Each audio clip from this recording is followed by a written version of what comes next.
I told him on Apprentice, he asked the question constantly, should I run for president? Should I run for president? And my advice to Donald was, if you're going to do it, you've got to do it and stop teasing people. You know, you don't want to be the person, you know, who cries wolf and say, I'm gonna do it, I'm gonna do it, and then not do it. If you're gonna do it, you've got to do it. And this time he did. Was I surprised?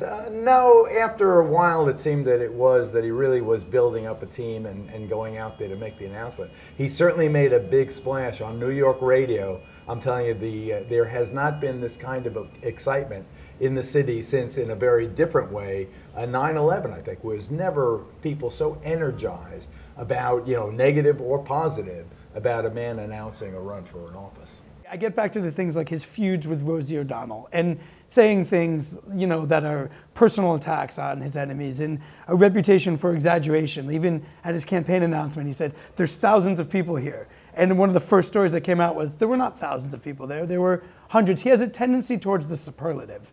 And do you think that will serve him well on the world stage? I think that his temper is both what is endearing about him and off-putting. Whether he has the measured consideration and contemplation to be the president of the United States. I submit that these deals could not get done if he didn't, wherever the boardroom is or the negotiation room is, he didn't abandon that persona and become someone much more practical and reasonable. For example, I love the guy.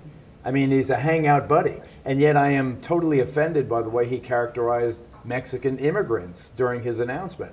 But I hope that he will look at that and get to a more measured place, a more reasonable stance on immigration, because that was very off-putting, and I think that the feud with Rosie was unnecessary, and I said that at the time, and Donald came after me for criticizing him about the Rosie thing.